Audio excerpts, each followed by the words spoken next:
Hey guys, what is up and welcome back to my YouTube channel. I know it's been a while and I'm sorry, but if you're here and you're watching this, you obviously know why, and that is because your girl got titties. So I promised myself that throughout the entire process, I was going to be super transparent about it, super open, and answer any questions you guys may have. I have a lot of people that A, either want to get them done, B, they're in the fitness space and they're scared to get them done because like you can't lift for a little bit. But I'm gonna get into all that, and I just thought it's a really good idea to ask you guys to give me some questions, and I'm just gonna go over how the whole process went and what's to come next. So before we hop into the questions, I do want to let you guys know a really funny story. Like, checked me in, whatever, and as soon as we walked into the back where you wait before you go into the operating room, they were like, oh, we need a urine sample to test if you're pregnant. I'm like, all right, whatever. And I already was like, my hands were shaking because I was nervous. Like, I wasn't nervous about getting boobs, I was more nervous about like being unconscious. So I went to pee and I waited and couldn't even get a droplet out. So I went back out and I'm like, hey, I literally can't pee. Can you just hook me up and give me fluids first? So then the guy nurse was like, yeah, let's do it. He hooks me up and then half the bag, he's like, all right, let's go try again. And I'm like, I literally can't go. Like, my whole body was just so dry. There was just no liquids. All right, and it gets worse. So then we like almost finished the entire bag, right, of the fluids. And I go to pee again, and I literally just cannot go. And I was focusing so hard. I think I was just like so nervous I couldn't pee. So three times I could not pee. So the fourth time, this is when the IV bag had a pressurizer, like a pressure case around it, and the water was just pumping into me. So at this point, I already have a whole liter of liquids in me before the surgery. Pause. When I was in the bathroom for the third time, the guy nurse went up to my boyfriend and said, oh, we're gonna have to cancel the surgery if she can't pee. And I'm like, then Jake told me that, and I literally just burst into tears because I was like, oh my God, I've been so excited for this, I've been waiting for this, blah, blah, blah, blah. And then my surgeon comes in and he's like, it's okay, like, we'll get you to pee, there's no rush. I'm like, why did the nurse say that? Because it made me so like sad and nervous, but whatever. So then this lady nurse comes over with the pressurizer bag thing, and she's like hyping me up, and she's like, you can do it. So I take my phone and I go sit in the bathroom one more time, and I'm playing Flowers by Miley Cyrus. I'm just like jamming out, and I finally peed. Then I walk into the bathroom with my little pee cup, and all the nurses are like, I'm like, this is so embarrassing. But anyway, so then they took me in, they gave me a relaxer, and the next thing I knew, I was awake and I had boobs. But anyway, like I said, this is just the beginning. Like, I am still 3 days post-op. I just really wanted to get to this video because I was so excited to tell you guys about it. So we're just gonna go through some questions, and I'm gonna start off with the most common question, and that is going to be about my nip piercings. People want to know, did I get to keep them in? Do I have to get them re-pierced? What happened? So that was actually one of my concerns. I've had them, I'm 23 now, I've had them since I was 18. Never had a problem with them, and then when I went to my initial consultation, you have to obviously take your shirt off. The doctor has to measure stuff. So what he told me is when I go under anesthesia, the surgery really is not long. It's like an hour to an hour and a half most. He unscrewed them while I was under anesthesia and then put them in before I woke back up. So I woke up and they were already back in. So I think it's just something that if you are going to get it done, you just have to mention to your doctor like, hey, can you do this? You know. Another really popular question that I got was what size I went with. So I have 325 cc's in both of my breasts. Before I was an A cup, I honestly, I don't even know if I was an A cup. I think I was like a negative A cup, but it doesn't matter. I just didn't have anything. So what I did at the doctor's is during our consultation, we were going over sizing. He asked me what look I was going for, and I said, I want to be a full C cup.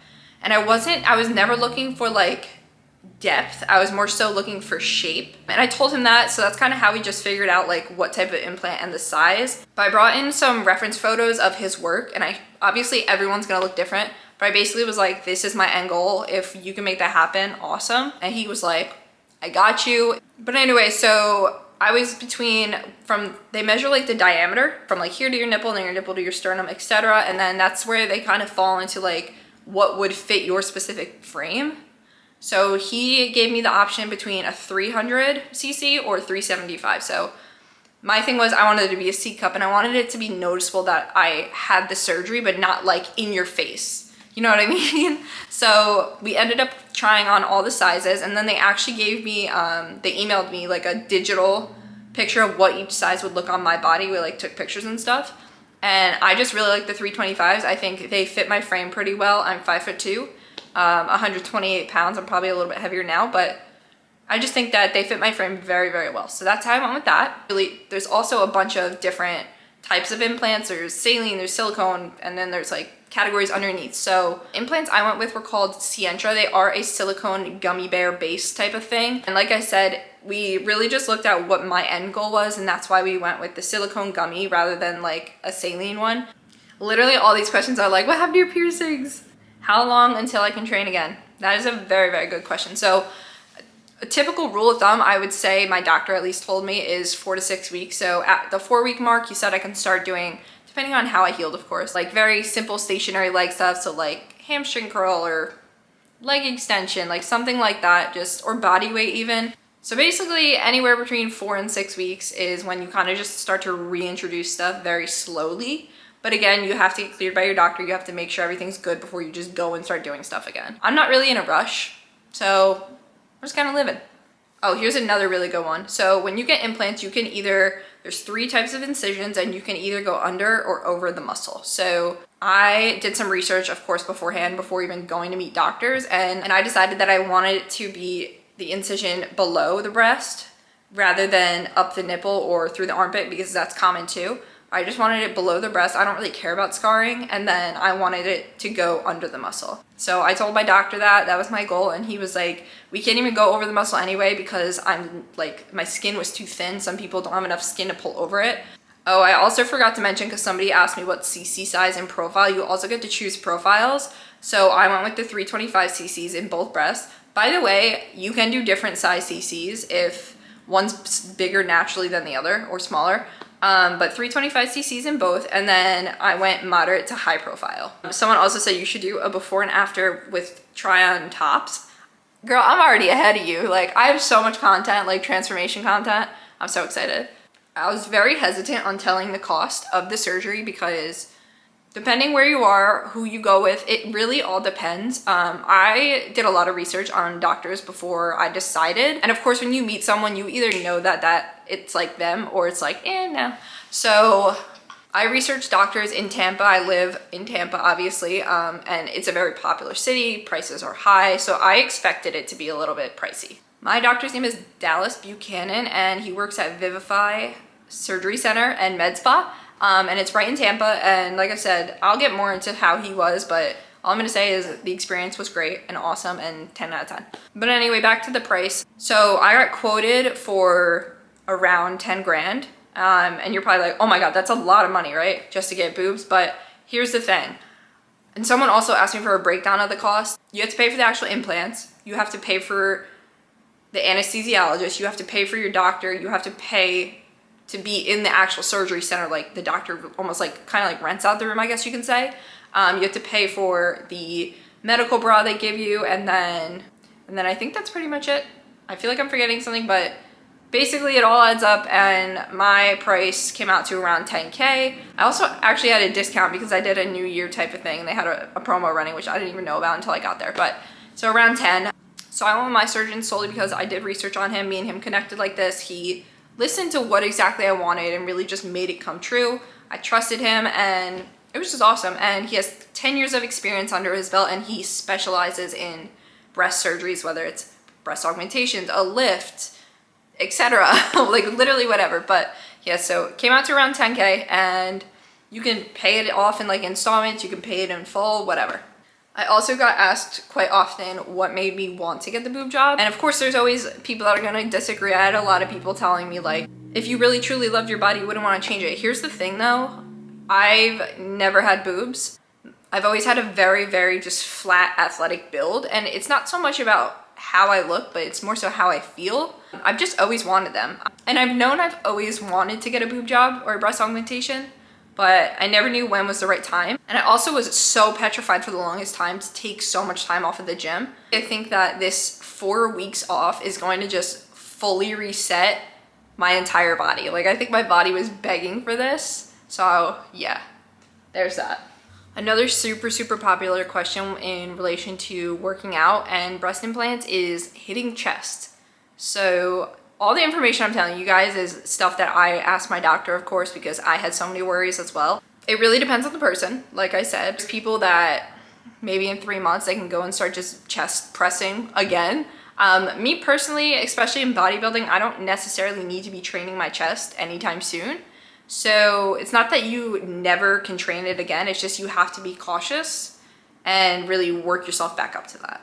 There's like so many questions about the piercings, it's so funny.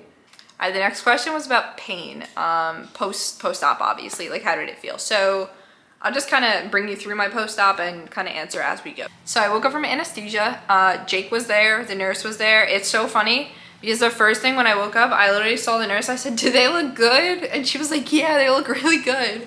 So of course that's what I was thinking about. But anyway, Jake drove me home, we got Smoothie King. I wasn't really feeling any type of pain. It just kind of felt a tad bit tight because if you think about it, I didn't have a lot of skin to pull over, so it's gonna be tight regardless.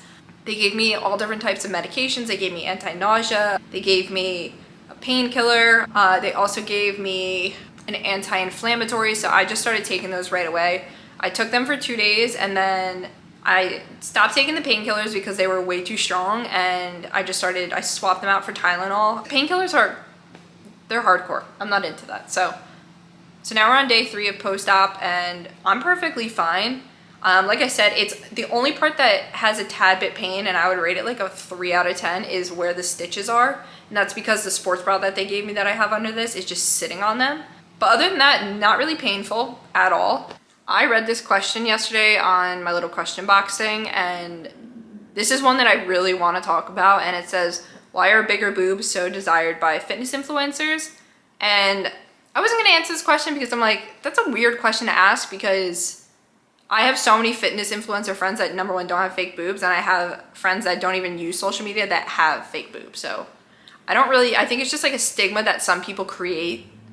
And a lot of people feel as though people do stuff for society. For example, I had someone be like, why are you trying to be like the societal norms? I'm like, I'm not, I just want boobs because I like them. Like, it's really not that deep. So I wouldn't say they're so much desired. I think everybody is entitled to do whatever the hell they want with their own body. That's it. Am I happy with this size? Yes, I'm so happy. I mean, right now they're sitting like right here, so they still need to kind of like drop inward. And that takes a few months because they're so swollen, they're just sitting so high. But from what I've seen so far and what the doctor told me, he said the surgery went perfect. So when I took a little sneak peek, when I showered yesterday, I was like, those look good. And they're like not too big, they're not too small. I'm just really happy with it. I'm gonna be even happier when they're not swollen. Am I nervous about losing my gains during recovery? This was a thought that I have been going back and forth with for weeks because the gym is so important to me. It's like my outlet. Yes, of course I'm a little nervous, but I'm also prepared. I know that I'm not just gonna get right back into it. It's gonna take a little bit of time. So I've accepted it, so I'm not really that much nervous. All right, so another popular question was how long will these implants last? So the rule of thumb is, what my doctor said at least, is I have to get checked obviously for my 2 weeks, my 1 month post-op, and then it goes to 3 months, 6 months, and then it's yearly. So what they do is they just make sure that it kind of stays in place over the next 10 years. And typically 10 years is kind of when you might have to get them redone. But again, it really depends on the person. So it's a little hard to say. How will the surgery and recovery affect your training? Yeah, I kind of want to talk more about like the gym. So like I said, it's going to take me 4 weeks. This is the timeline, at least that my doctor told me. So right now I'm like up and moving, but I can't really get my heart rate up that high. It's not good for it. So I have my 2 week post-op appointment next week, I think next Friday. And that's when he said he'll kind of clear me to go for walks and walk on the treadmill, stationary bike, stuff like that. And then in another 2 weeks, he said I can start doing like the body weight stuff with my legs or the simple leg stuff. Obviously, I'm not going to go to the gym and just start leg pressing like 6 plates. I'm going to take it very, very light. And then around the 6 week mark, so 2 weeks after that, is when I can reintroduce upper body stuff, but I have to kind of feel it out.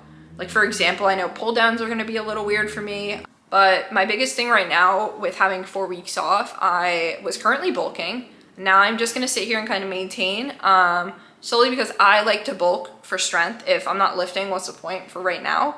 And I've also been bulking for 3 months already, and I've made some significant gains. So I think maintaining for a little right now is my goal. And what I'm going to do with that is, number one, focus on my protein intake every single day. I'm going to eat at my maintenance calories, focus on my water, and then get in steps when I can and when I'm allowed to.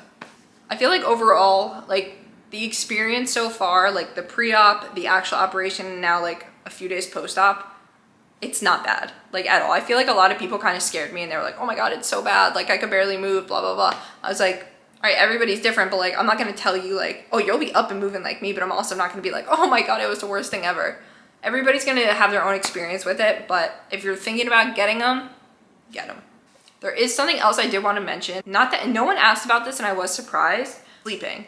So before I got the surgery, I sleep flat on my face, like literally like flat like this. And I knew going into the surgery, because I've talked to my friends, I did my research, that I was gonna have to be sitting or sleeping sitting up on my back. So I bought like one of those little armchair pillows from Target. It was like 15 bucks. And I just lay like this at nighttime, like this.